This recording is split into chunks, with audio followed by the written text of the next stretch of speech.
La 4G Batelma vous présente Nivava. Arafnat, miaraka amin'ny boky magikan'ny Blue Line TV, manolotra anao ny fampalalamba vao. Safidy tsara indrindra. Professionnels du bâtiment ou particuliers, pour vos articles de bricolage et de construction, choisissez Batimax. Batimax, la qualité au meilleur prix. Manolotra anao ny fampalalamba vao.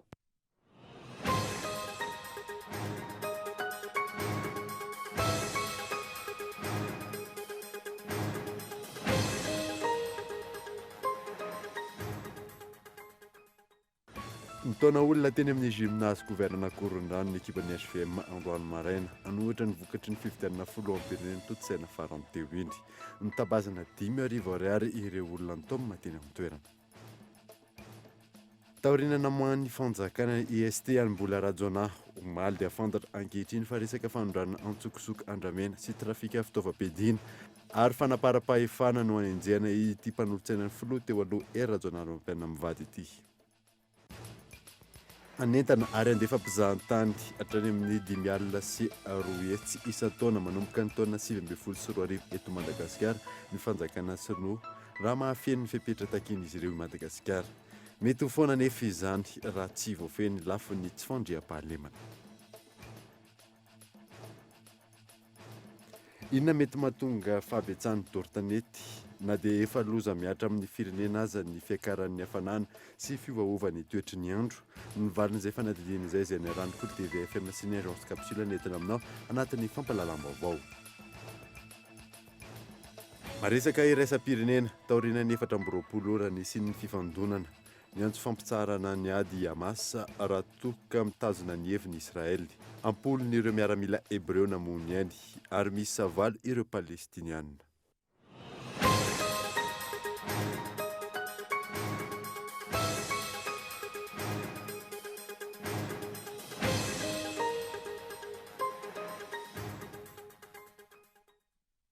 Ankafaliana indray tompoko lasy tompoko vavy ny tsidiana ny tokatranonao amin'ny ity alina ity fotoana ny vaovao eto amin'ny koltivika manasanao ary anaraka izany hatramin'ny farany ny mbotsika ny vaovao dia tsy piraiky tsokomakomba amin'ny seny amin'ny fikirakirana sy famoahana ny vokatra vojomaika ny mpiaradia amin'ny candidat Andry Rajoelina tsy mifanaraka amin'ny fitanana antsoratra voarain'ny QG ny candidat ny vokatra avokan'ny seny raha ny fanazavana azo io nasaina taorin'ny fisitahana tsy anara-maso intsony ny fomba fiasan'ny vomera maleo tena mikarakara ny fifidianana na ny seni nitondra ny fanazavana ny mpitondra teny ny kandida Andry Rajoelina nambarany tamin'izany fa mifanipaka amin'ny safidiny maro anisa tamin'ny vahoaka malagasy tonga nandatsabato ny alarobia fa 7 ny volana novambra teo ny vokatra vonjomaika avokan'ny seni hita taratra amin'izao fa araka ny fitenenana moa dia ny feon'ny vahoaka dia feon'Andriamanitra zany hoe masina loatra zany le safidy zay nataon'ny vahoaka malagasy hita taratra nefa zao ety anivon'ny seni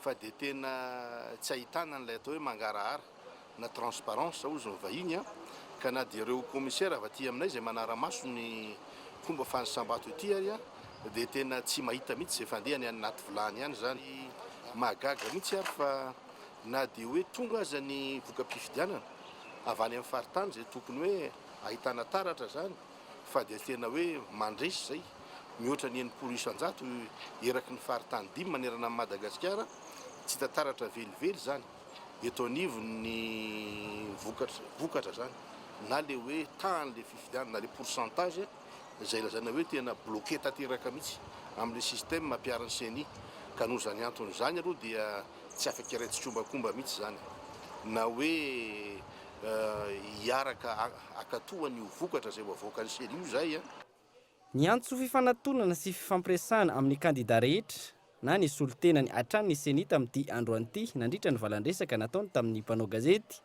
ho fametrana ny fitoniana sy filaminana eo am-piandrasana ny vokatra vonjomaika avoakan'izy ireo amin'ny 20 ny volana novambra ho avy izao ary ny vokatra ofisialy avoakan'ny HCC amin'ny 20 ny volana novambra izao ihany koa mbola ao anatin'ny fanangonana voka-pifidianana ny eo anivon'ny seni ankehitriny ireo voka-pifidianana nasionaly vonjomaika tamin'ny 9:10 minitra no arahanao ato anatin'ity fanadidina manaraka ity Henri Florio raha ny vokatra vonjy-maika manerana ny nosy azo teny amin'ny birao ny seny foibe tamin'ny enora latsaka 10 minitra teo. Birao fandatsaham-bato 4.70 amin'ny birao fandatsaham-bato 2.704 manerana ny nosy no efa voamarina. Izany hoe 2.70 faingo 1.20 isanjato na tratra 4.50 faingo 4.20 isanjato ny tahampavitriana. Tahaka izao ny filarana vonjy-maika tamin'ny ora io. Rajoelina Andry 7.30 faingo 40 isanjato na azo ny vato 7.70 sy 700 sy 500 sy 3 alina sy 4 sy 1 tapitrisa. Faharoa Ravalomanana Marika 4.30 faingo 7.30 isanjato na azo vato 2.70 sy 4 sy 4 alina sy 3 sy 1 tapitrisa. Fahatelo Rajaonary Mampianina manana ny salanisa 7 faingo 5.70 isanjato na azo ny vato 2.20 sy 400 sy 2 sy 4 alina sy 2 hetsy. Izany hoe misy elanelam-bato 2 sy 700 sy 7 sy 1 hetsy eo amin'ny kandida Andry Rajoelina larana voalohany sy Marika Ravalomanana larana faharoa raha itsy vokatra avy amin'izany itsy, ary elanelam-bato 2.50 sy 500 sy 3 sy 5 alina sy 1 hetsy sy 1 tapitrisa eo amin'ny larana voalohany sy ny larana fahatelo. Rajaonary Mampianina ery.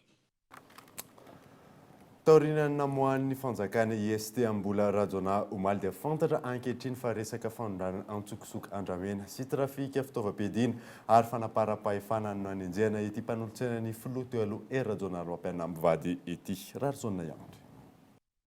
Araka ny loharanom-baovao iray dia noho ny fanondranana antsokosoko bolabolana andramena, trafika anabasy sy fanaparam-pahefana amin'ny fampidirana entana teny amin'ny Serana-Tsambony Toamasina no anenjehana ankehitriny ny mpanolotsaina akaiky sy manoka ny filoha teo aloha Rajaonary Mampianina ery mivady mbola Rajona nafantatry ny maro amin'ny hoe mbola tafaray ka namoahana ilay IST na interdiction de sortie du territoire. Mandra-pahavita ny fanadihadiana sy ny famotorana rehetra momba ireo raharaha anenjehana azy, dia tsy afaka mivoaka ny tanin'ny Repoblikan'i Madagasikara ny tenany. Isan'ireo mpanolotsaina manoka ny filoha teo aloha nalaza noho ny alavan'ny tanany sy ny fisehosehoany mbola Rajona. Midika eo fikorontanana sy ady an-trano eo amin'ny samy HVM ihany koa ity IST na interdiction de sortie du territoire navoaka ity. Vokatry ny fanohanana ny mbola Rajona ny kandida larana 520 Marika Ravalomanana nandritra ny fifidianana filoham-pirenena fihodinana voalohany iny. Ho tanterina aminao anatin'ny fampahalalam-baovao ny Kolo TV FM Matrano ny toy ny tsiraraha ity. Mbola ambany ny tany malagasy mandraraha arabola maro ny antony mahatonga izany fa isan'ny voaresaka manokana ny tsy fampin'ny fahalalana arahany fanazavana azo ny sokatra tamin'ny fomba ofisialy tamin'ity androany ity ny stratégie nationale d'inclusion financière de Madagascar. Michel Renardo. Miisa 2.10 ireo banky eto Madagasikara, 5.20 ireo microfinance, 3 ireo ivitoeram-pampiasam-bola, 2 ireo ivitoeram-pampiasam-bola tsy miankina amin'ny banky, 2 ireo ivitoerana itobiana ireo vola eto misotro ronono, ary 3 kosa ireo tambazotra mpifandraisana ahafahana manatanteraka fandrarana ara-bola tsy manavaka eto Madagasikara. Na eo aza nefa ireo sehatra maro ireo dia raha nantontanisany Finscop consommateur ny taona 2024 tsy misy afa-tsy ny 5.20 isanjato ny malagasy no miditra amin'izay sehatra ny fandrarana ara-bola tsy manavaka izay eto Madagasikara. Fanentanana no tena tokony atao amin'ny anampazoton'ny olona hiditra ao. Io no toetsaintsika ny malagasy ny tsy dia mbola mazoto loatra ny miditra amin'ny fanentanana ny olona rehetrarehetra ary mampazava amin'izany politika n'izany hoe ahoana izany finance inclusive izany eny anivon'ny sehatra isan-karazany eny fa eny amin'ny tontolo ambanivohitra indrindrindrindra izay tena vaidona raha tokony atao mba ahafahan'ny olona rehetra misitraka amin'ilay finance inclusive amin'ny anatanterahana ny zavatra fampandrosoana izay tiana atao. Ny tsy fahalalana, ny tahambany amin'ny fahaizana mamaky teny sy manoratra, ireo amin'ny ankapobeny no antony tsy maharisika ny malagasy amin'ny mpiasa vola. Nisokatra tamin'ny fomba ofisialy androany ny atrikasa momba ny paikady nasionaly entina manatsara ny fandrarana ara-bola tsy manavaka na ny stratégie nationale d'inclusion financière de Madagascar na ny SNIM. Paikady faha-efatra izay aharitra 7 taona, atratrarana ny tanjona, ampiakarana ny tahan'ny fandrarana ara-bola tsy manavaka ny malagasy ho 5.70 isanjato. tontolon'ny fizahantany dia anentana ary andefa mpizahatany hatrany amin'ny 5 alina sy 2 isan-taona namoaka ny taonina 2024 eto Madagasikara. Ny fanjakana Sinoa raha mafeny fepetra takiny izany i Madagasikara. Mety foana nefa izany raha tsy voafeny lafin'ny tsy fandriam-pahalemana. Io no nasaina. Ampitomboana avy roa ny mpizahatany ho tonga eto Madagasikara ny taona 2024 hoy ny ministra ny fizahantany. Amin'ny alalan'ny fiara-miasa amin'ny ministera sy ny fanjakana Sinoa no anatanterana izany raha ny fanazavana. Ireto farany izay anentana ireo mpizahantany ao aminy ary mampanantena hatramin'ny mpizahantany mahery ny 5 alina sy 2 hetsy. Sinoa hoe ametraka fifanarahantsika, ametraka fiara-miasa dia ataonay x2, ataonay avroeny io isa io amin'ny 2019 dia ampitomboana hatrany io isan-taona. Ka ny zavatra angatahanay aminareo dia tsotra. Rehefa makany aminareo ny mpizahatanay dia karakarainareo amin'ny fomba ara-dalàna. Tsy misy tambiny hafa aty amin'ny fitondrana malagasy zany zao ny baolina. Fa zareo dia efa vonona tanteraka amin'ny lafiny rehetrarehetra. Ny fitsinjaram-pahefana, ny fametrana ny ratsamangaiky eny anivon'ny distrikt miisa 7 am'zato no isan'ny paikady apetraka ity ministera ity ahafana manatratra izany raha ny fanazavana. Dia zay rehetra zay no nanosika ary tsy maintsy nitaky fanovana ny organigramme. Dia amintsika miteny zao zany dia mipetraka ny organigramme vaovao zay mipaka hatrany amin'ny distrikt. Ka ny anaran'le rantsa amin'ity ministère ity eny anivon'ny district dia natsoina hoe délégation du ministère du tourisme. Dia hisy zany sampandraharaha-panjakana ny ministère amin'ny fizahantany isaky ny district 7 am'zato eto Madagasikara. Raha ohatra ka tsy misy ny sampona satria efa voapetrapetraka avokoa ny dossier sy ny antota taratasy rehetra hiatrehana an'izany dia farafahakeliny mahatafatsangana direction sy service hatramin'ny 10 ity ministère ity ao anatin'ny 3 volana voalohany ny taona 2024 sy Isan'ny olana mety tsy ahatanteraka ity fifanarahana ity ny lafin'ny tsy fandriam-pahalemana izay hatramin'izao tsy voafehiny ireo tompon'andraikitra na an-tanan-dehibe io na ambanivohitra. Eo ihany koa ny toe-dram-pirenena ankehitriny izay miteraka fisalasalana ho an'ireo mpizahantany. Nanizatsika ny vaovao dia nitaona olona teny amin'ny gymnase couvert na Korondrano ny ekipany HVM tamin'ity androany maraina ity anohatra ny vokatry fifidianana filoham-pirenena izay nitotsaina farany teo eny. Nitamazana 5,000 ariary ireo olona nitaoma teny an-toerana. Henri Florian. Ity famorina vahoaka androany nataon'ny HVM tetsy amin'ny gymnase couvert Korondrano ity izany ilay nambarany mpanao gazety ny Joimine Jerry Edouard ho fivoriana stratégie politique natao teny amin'ny QG ny candidat Erazao Narmampianina ny samborana ny mpanao gazety ny Cool TV FM ny alatsinainy lasa teo. En tant que QG, ils ont une stratégie politique. Stratégie politique. Non, c'est pas la stratégie politique. Stratégie politique. En tant que QG, ils ont une stratégie politique. Stratégie politique. Non, c'est pas la stratégie politique. Nisan'ny fanangonan'olona izay nataony Andry Raobelona sy ireo mpanohana ny filoha teo aloha Erazao Narmampianina tetsy amin'ny gymnase couvert Korondrano. Raha ny vaovao iray teny an-toerana no taoma maveny amin'ny fokontany ireo olona ireo ary nasaina ny soratra anarana. Fijoroana vavolombelona no nitaomana azy ireo. Fa teny Korondrano izy ireo vao nahalala fa fanoherana voka-pifidianana ny tena antony ny taomana sy ny tambazana vola azy ireo. Fomba izay efa fanaon'ny HVM nandritra ny fitondrany ary ambarany ho fanao politika avolenta toy ny fanambazana vola ireo solombavambahoaka. Hatramin'izao tsy mbola hita ny fandraisana andraikitra nataon'ny Bianco amin'ireo HVM ireo ka izao mbola mitohy izao ny fanaovana kolikoly. Tondra ilay taty olona mpiray tanàna aminay mpiasa ao fokontany any tondra ilay taty izay tsy nanala hoe resaka fifidianana no tena kalasana ity. Dia zao mbola tsy fantatra satria io mbola tsy nitenenana hoe misy resaka vola tsy nalala fa zao hoe fanadihadiana le fifidianana hoe nandeha ara-dalàna ve le fifidianana sa hoe misy tsy manaky an'le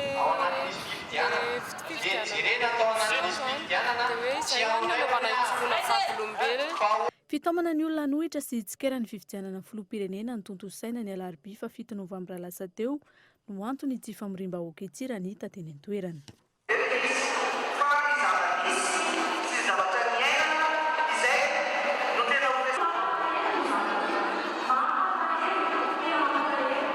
Raha ny zava-nisy teny an-toerana androany alohan'ny hijiran'ireo vahoaka izay nitaomina avy any amin'ny fokontany gymnase couvert Ankorondrano dia misy ny fandraisana anarana ataon'ireo tompon'andraikitra isam-pokotany.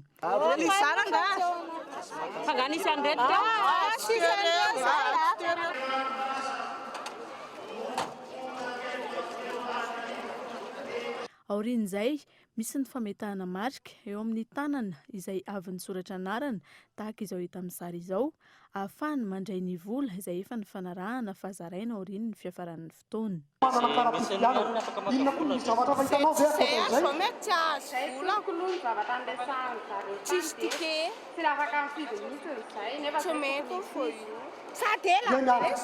Misy ireo vahoaka diso fanantenana tamin'ny fizaram-bola izay voalaza fa 5,000 ariary nefa na ny soratra anarana sy nisy marika aza ny tanana dia tsy nizaray ny vola gory izy ireo. Rahan'izao no lazany fa tsy namana dia tsy mahazo vola zany.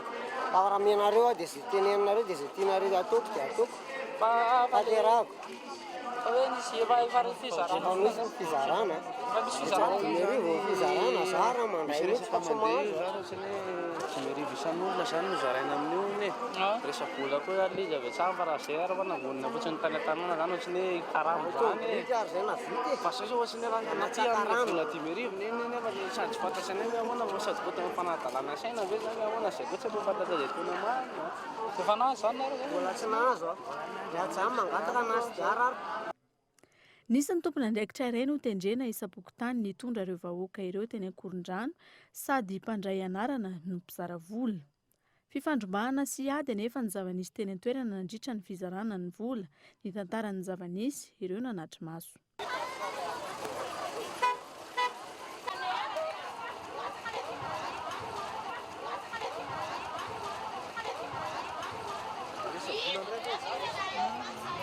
Izy zany nentin'le raha matiny le vola tamin'ny ohatrany sakosy kely iny. Avy dia nio lefa sarogoroko be avany amin'ny andalana iny tetezana iny. Dia naketapita tamin'iny alalam-by iny izy dia raikitra an'izay izy teo nisy taratasy kely iny ihany nasehony zareo zany fa ohatrany tsisy nentinena an'izay le olona dia avy dia tonga dia nasa mifandrombahana izay izy dia raikitra ny sakoroka teo dia efa miela tsy efa ho fefakadiny teo iny vao tapotra ny ihany dia ino nisy nahazo izy dia avy dia nentin'ny zalany mpita taty amin'ny anina taty dia izy zany efa be da be hono zany efa verivery tsikelikely teo le vola. Mazava ny zava-misy fa fanakorontanana tanteraka no ataony ny antoko HVM sy ireo mpiaradia aminy ankehitriny manoloana ny vato azo ny kandida Herazao Narimanpiana tamin'ny fifidianana filoham-pirenena fiodinana voalohany iny. Raha ny vokatra voaray farany eny anivon'ny CENI mandidina ny 700 ny vato azony. Sambany maneran'izao tontolo izao no nisy kandida filoham-pirenena am-perinasa nahazo salanisam-bady toy izany ary mbola niporofony ny vahoaka ankoatran'ny latsabato nataony ny alarobia fa 7 novambra lasa teo fa nanisy aza ny fanambazana vola natao azy ireo dia tsy nanintona sy nasarika ny vahoaka ny tetika politika anakorontanana ny fifidianana nataony ny HVM androany. Nabaribary ny vahoaka ihany koa nandritra ny fifidianana sy androany ny antony tsy ankasitrahan'ny filoha teo aloha Herazao Narimanpiana tamin'ny tsy fahaiza-mitantana ny firenena nandritra ny efa taona mahery nitondrany indrindra fa ireo fanitsakitsahana lalana velona sy amboletra maro ary ny fampiasan-kery tamin'ny endriny maro samihafa raha tsy hitanisa afa-tsy ny fisamborana ny mpanao gazety manantanteraka ny asany toy ny tranga ny alatsinainy lasa teo teny amin'ny QG HVM teny Andraharo. Tonga eto amin'ny pejiny tokavarotra isika aorianan'izay hinona raha tsika ny fanambarana ataon'ireo solombavomboaka sy loholona manohana ny kandida Andry Rajoelina fa diso tanteraka amin'ny voka-pifidianana tsy ofisialy izay avoakany CENI. Fa eo ihany koa ny tombony azon'ireo mpianatra amin'ny sekoly ambony haute étude en droit et management. Rehefa avy eo.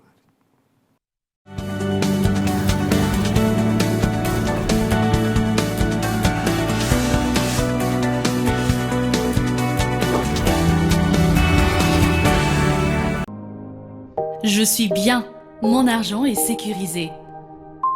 Je suis libre, tout mon argent est disponible immédiatement. Je gère mes comptes 24 heures sur 24, 7 jours sur 7. Je savoure la simplicité. Je profite de tout faire avec mon téléphone. J'ai du temps en plus pour les miens. J'adore chaque instant.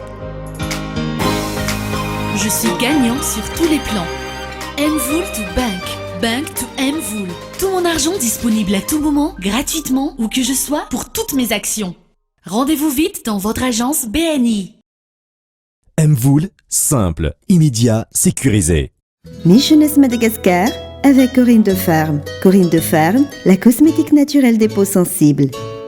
Le comité d'organisation de Miss Jeunesse Madagascar vous informe l'ouverture du casting pour Miss Jeunesse Antananarivo 2019. Concours ouvert à toutes les jeunes filles de 15 à 20 ans résidant à Antananarivo. La fiche d'inscription est à télécharger via la page Facebook de Miss Jeunesse Madagascar ou à retirer directement chez Cool TV dès maintenant. Le casting se tiendra le samedi 24 novembre à 8h chez Cool TV Route Zig. Miss Jeunesse Antananarivo 2019, inscrivez-vous dès maintenant. Dans mon quotidien, j'ai besoin d'Internet en permanence. Pour mes recherches, mes mails, pour être à la page des actualités, mais aussi pour communiquer avec mes amis. Et après une longue journée de travail, quoi de mieux que de se détendre devant la télé à regarder ma série préférée, tant qu'elle n'est pas occupée par le match de foot de mon mari ou les dessins animés de mes enfants. Tout ça grâce au Blue Line. Profitez de la box 4G Blue Line connexion illimitée et le décodeur Blue Line TV avec toutes les chaînes à partir de 169 000 arrières par mois.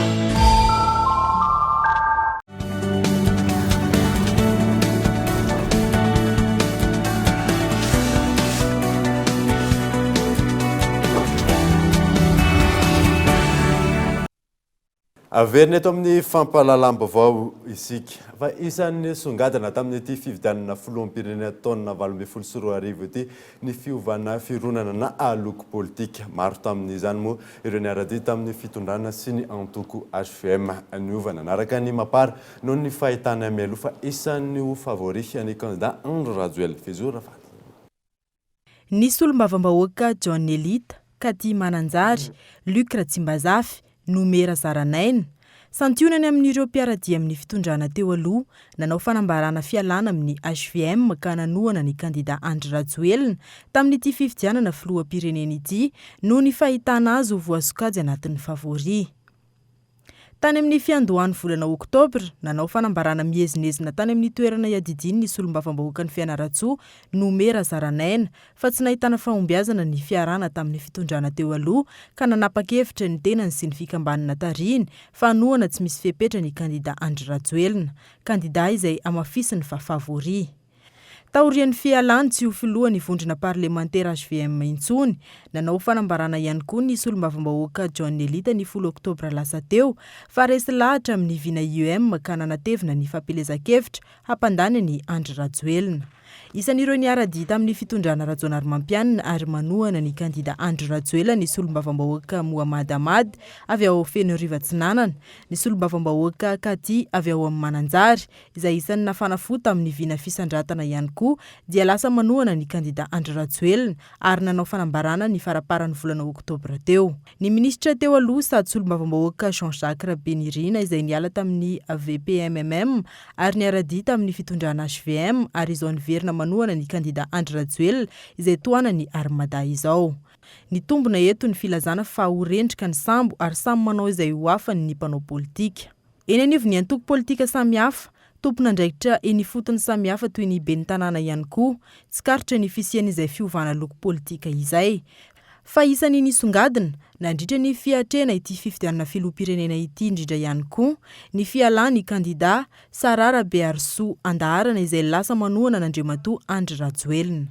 Ho an'ny mpisehatra amin'ny fanabeazana politika nasionaly sy iraisam-pirenena misehatra eto amintsika, sehatra mbola ilana fanamafisana ny fanabeazana mikasika ny etika politika sy ny fitondran-tena tokony hananan'ny mpanao politika. Tontolon'ny politika izay hatranty diso tanteraka amin'ny voka-pifidianana tsy ofisialy izay navoaka ny CENI hoy ireo solombavambahoaka sy lohalona manohana ny candidat Andro Rajoelina nitondra pirofo manamarina izany izy ireo io hariva io fanadiny miantarandriana. tsy mazava ny fiainany isambato azon'ny kandida Andry Rajoelina amin'ny distrika maro manerana amin'ny Madagasikara araka ny nambaran'ireo solombavambaoaka sy olona manohana ity kandida ity androany.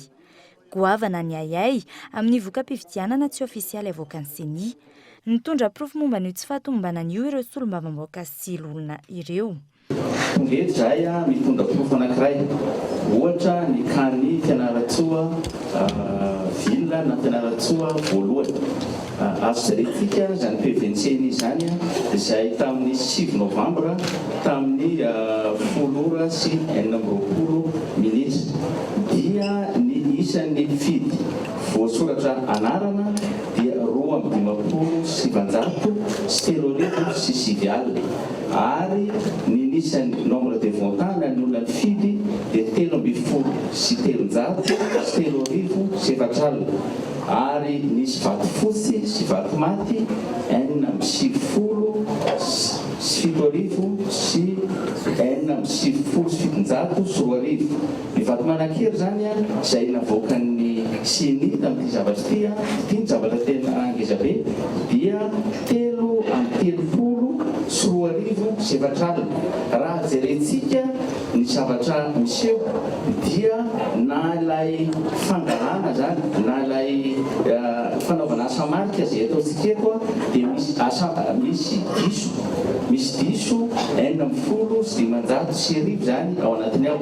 Raha atao pourcentage le izy dia hoe mitombo ilay isan'ilay vato manankely mitombo 4%. Ary rehefa jerevantsika ilay vato azon'andriamanitra Andry Rajoelina dia lasa mihena any amin'ny 4% zany. Diso daholo reny zavatra miteneninao reny. Reto zavatra tena flagrant distriktan'ny Mananjary. Ny fidy 32 094. Ity asehontsika eto ity dia vokatra avy any amin'ny CRMV, zany hoe avy amin'ny CENI fa tsy avy ato aminay ato. Vokatra avy amin'ny CRMV azo minanareo mpanao gazety rehefa avy eo. Ny votant 32 094, blanc et nul 2992, ni suffrage exprimé 28 284. Omenantsika ty fa rehefa anesora nombre ny votant sy blanc et nul zay sorata CRMV ato tsy manome io 28 284 io fa manome 29 102. Zany hoe diso ny vokatra omeny CRMV. Pourcentage omeny CRMV Andry Rajoelina 48,26%. Amin'io zay vokatra nomeny io.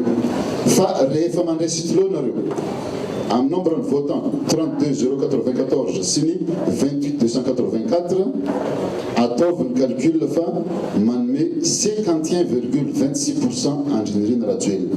Zany hoe amin'ny Mananjary tia very 3% président Andry Rajoelina. Mbola tsy ampy zay amin'ny 60,84% ny vokatra azo.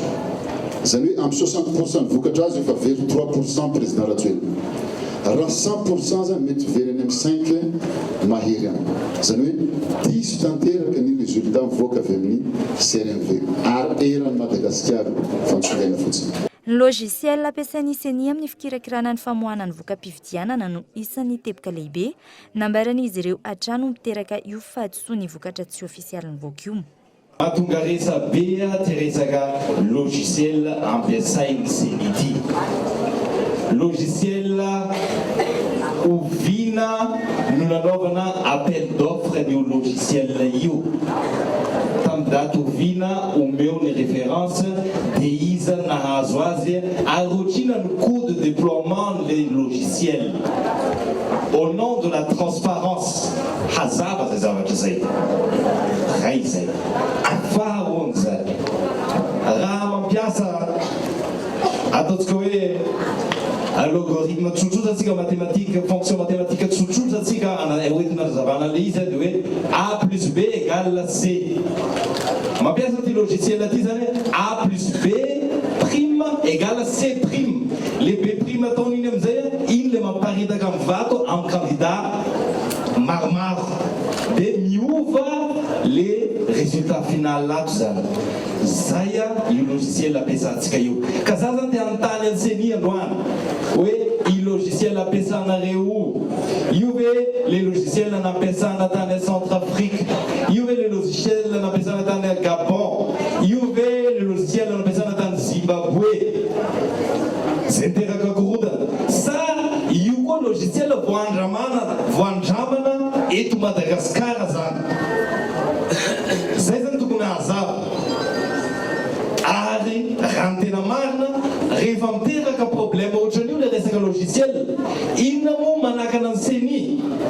Raha tena hoe jour amin'ny fahamarina ny seni, ampijanona le logiciel, suspension le logiciel immédiat rehefa hita hoe teraka korotana io resaka logiciel io. Zahay zany de mitaky mangarahara ary manendrenareo ao amin'ny seni teneno aminay hoe iza daholo ny responsable mikasika an'io resaka logiciel io satria crime eto amin'ny tany sy ny firenena zany zavatra zany.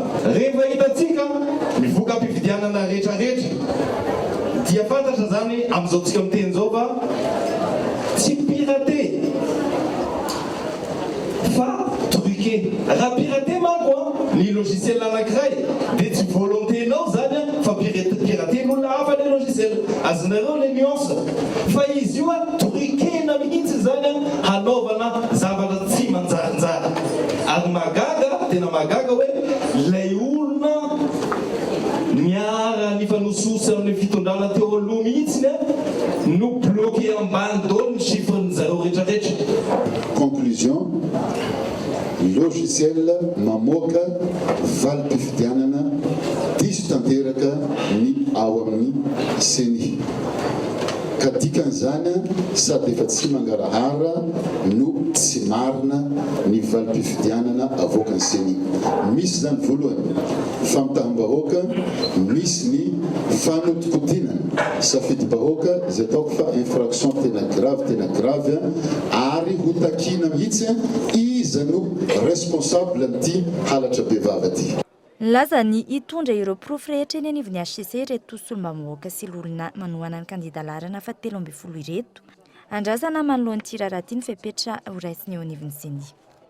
Lafim-baovao hafa tanteraka kosa indray dia inona mety mahatonga ny fahabetsan'ny dorotanety na dia efa loza miaritra amin'ny firenena azy ny fiakarany hafanana sy ny fiovaovany toetry ny andro. Valin'izay fanadidina izay izay niarahany Cool TV FM sy ny agence capsule nentina aminao anatin'ity fanadidina manaraka ity. Mampiona Rakotorson.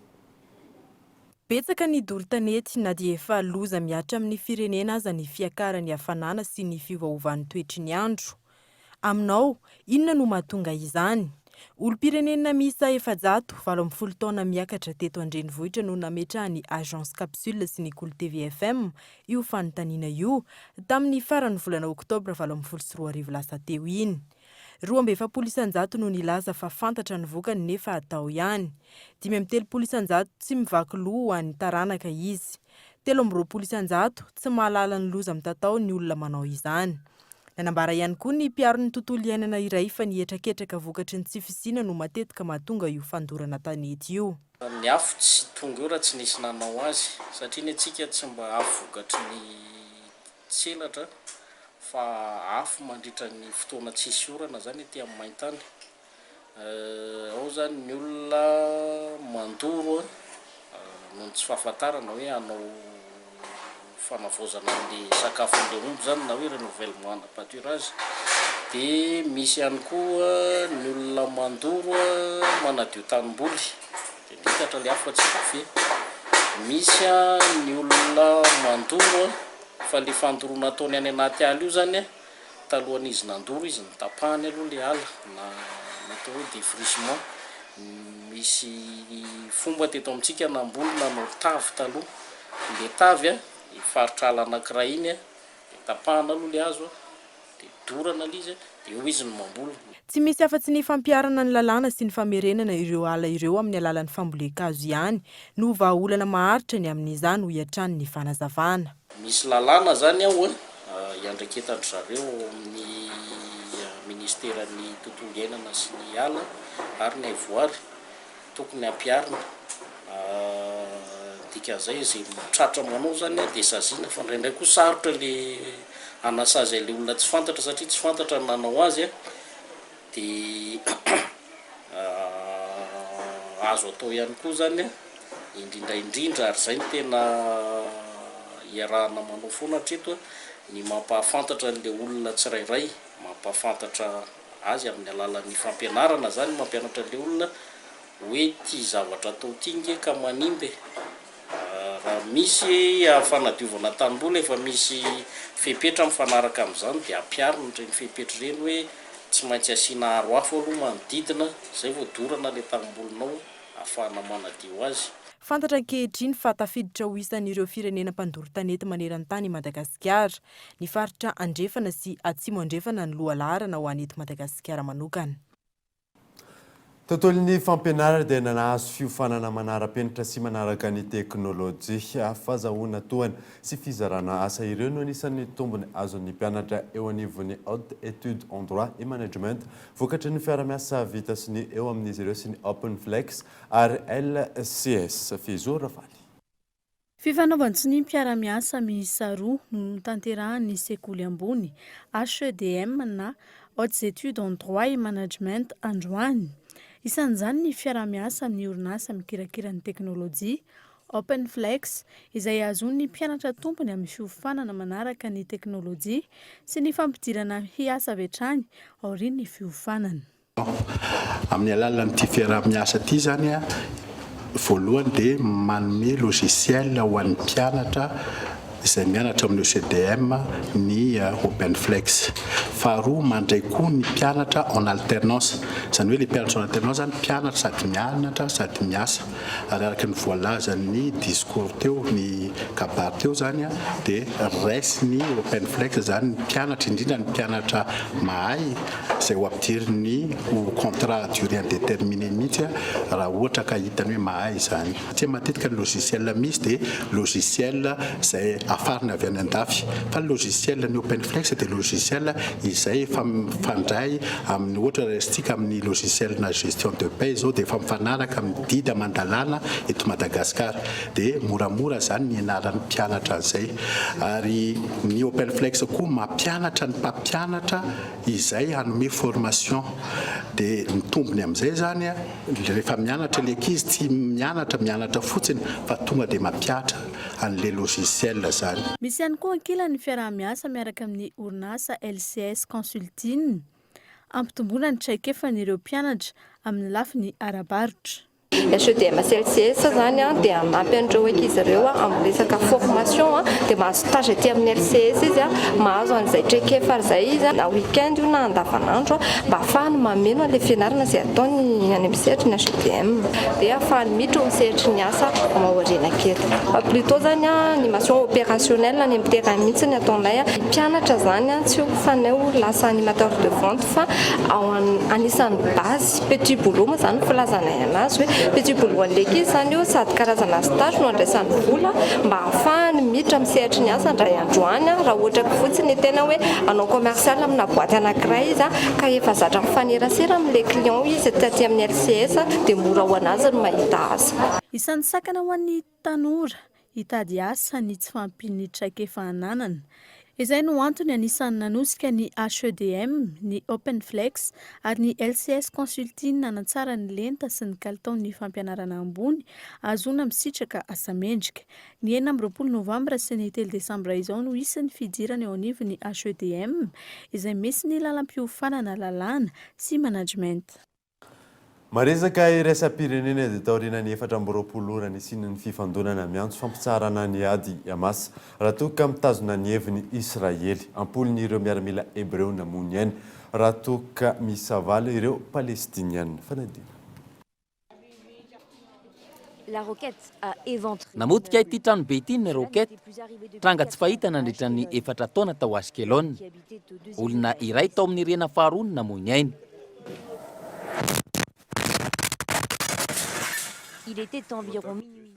Tokony ho tamin'ny sasakalina no nilatsaka ny rokety 10 sekondra tao alohan'izay no naneno ny anjomara nampitandrina ny mponina. Nisy olona iray nanapa-kevitra aka ny sary. Au petit matin et tout au long de la journée, Ny maraina niroatra nijery ny fahavoazana ny mponina. Naneho ny alahelo ny manoloan'izany izy ireo. a laissé place aux reproches.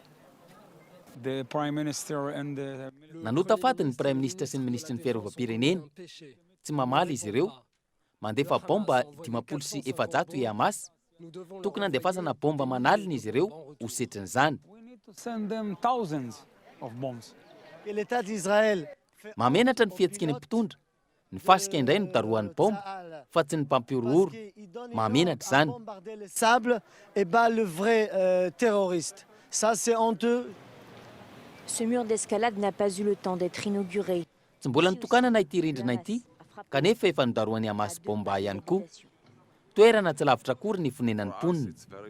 Pour nous, c'est très dur de vivre ici. Ho anay, sarotra ny miaina eto, isan'andro, isam-bolana, isa-taona. Miady hatrany izahay na manakaiky izany manoloana ny Gaza. Avec Gaza. Ça fait très peur. Tena mampatahotra satria tsy fantatra hoe aiza no ianjerany bomba na ao amin'izy. Où ça va tomber? Chez qui?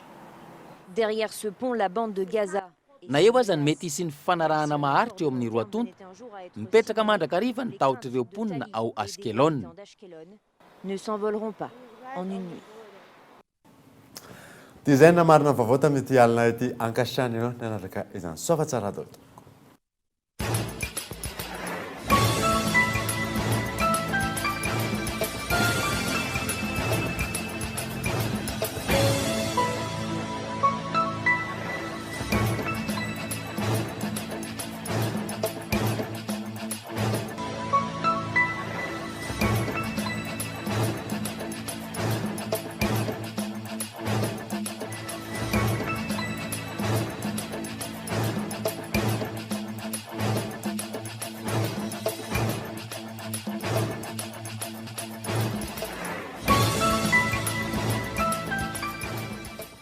Batimax vous propose sa gamme de luminaires rustiques en suspension avec applique pour tous les modèles à 70% de remise. Offre valable jusqu'à épuisement du stock. Alors, n'attendez pas. Batimax, la qualité au meilleur prix. Nanolotra anao teo ny fampalalam-baovao. Ary finaritra miaraka amin'ny boky mazika ny Blue Line TV narahinao teo ny fampalalam-baovao miaraka tamin'ny tsara indrindra. La 4G by Telma vous a présenté Ni Vavao.